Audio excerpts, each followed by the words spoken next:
Amis internautes, bonjour et bienvenue sur votre émission préférée, le Journal de Lettres. Théodore Sambieni, élève en classe de 4e au CEG au Quai d'Ama de Parakou, obtient une moyenne de 19,20 sur 20 à l'issue du premier semestre. Voilà le premier sujet qui a retenu notre attention cette semaine. Cherté de la vie au Bénin et mesures sociales prises pour maîtriser la flambée des prix des produits de grande consommation. Le gouvernement initie un débat public.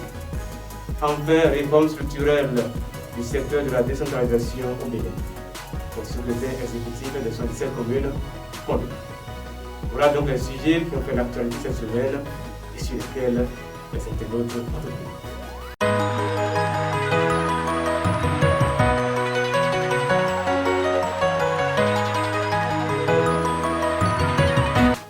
À nouveau, bonjour.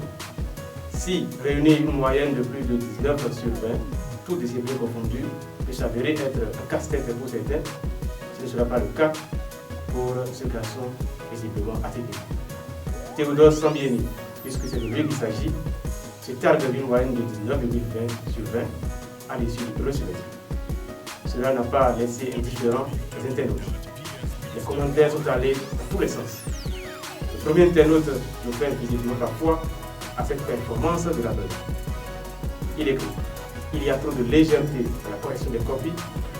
Il peut y avoir 17 ou 18, mais 19. Le deuxième intervenant, dans un ton plein d'humour, écrit: oh là là, ce petit me rappelle mon village. Oh là là. Plus loin, il ajoute: et au lieu de lui acheter une villa, pour lui donner un sac de 1250 francs et des cahiers de 51,5 pages. Ce sont des choses qui se passent souvent dans les villages. Au village, on donne les notes aux appelants en pagaille. Moi, je ne suis jamais étonné de ces gens de moyenne, cherchant à encourager le seul qui voit mieux. On le bombarde de points et ensuite, on le sait. Renchérit, fin d'interroute. Celui-ci, visiblement écœuré par le raisonnement du premier, écrit: moi, je ne sais pas ce que vous trouvez dans la sorcellerie. Essayons de sortir de cette logique en pensant que l'enseignant est en concurrence avec les apprenants. Si le petit répond bien aux questions, pourquoi ne pas lui donner la note qu'il mérite? Au lieu de féliciter le petit, maintenant pour son travail, on trouve que ce sont les enseignants de problème.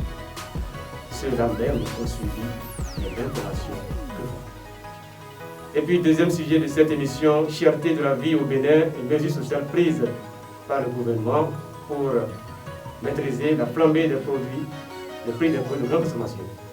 Ce dimanche 3 avril, Romuald Wadaï, ministre de l'économie et des finances, a apporté des éclairages nécessaires quant aux mesures prises par le gouvernement pour juguler la situation sociale.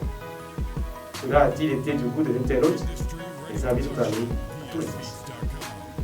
Le premier internaute qui n'est non pas content écrit: si nous avons une subvention, c'est pour diminuer et permettre à tous d'y avoir assez. Mais c'est le contraire qu'on constate. Visiblement satisfait du débat public, le deuxième internaute écrit: tout ça c'est vrai. Comme vous l'avez dit, tout le monde n'est pas au même type d'information, ce qui fait que d'autres ne savent pas comment vous battez pour ce pays. C'est la raison pour laquelle nous exigeons 1 giga par vie. Le troisième internaute va plutôt se montrer presque insatisfait de la sortie médiatique du gouvernement.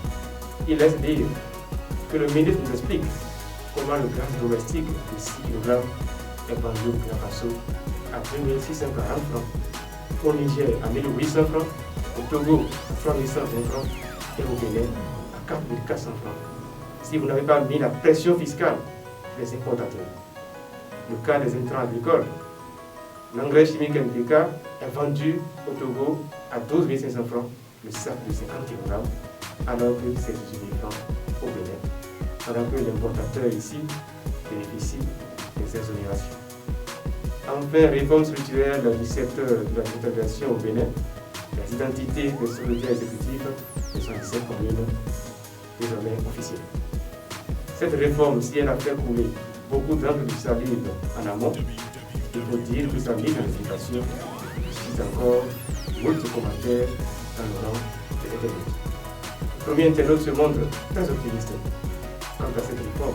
Il écrit: Souhaitons que les différents acteurs impliqués dans la mise en œuvre de cette réforme s'approprient la vision du gouvernement en proposant cette thérapie pour remédier, en soit peu, la mauvaise gouvernance qui caractérise toutes nos communes. Félicitations, bon courage et succès à 217 SE pionniers. Quant au gouvernement, maintenons le cap pour un meilleur développement de nos communes. Dans le même sens que le premier, le second internaute écrit bravo et félicitations à Patrice Salon pour le respect de l'engagement pris.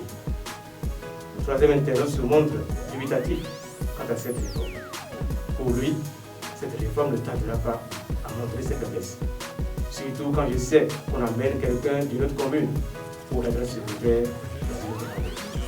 Moi, je vous observe simplement. Nous, on a voté.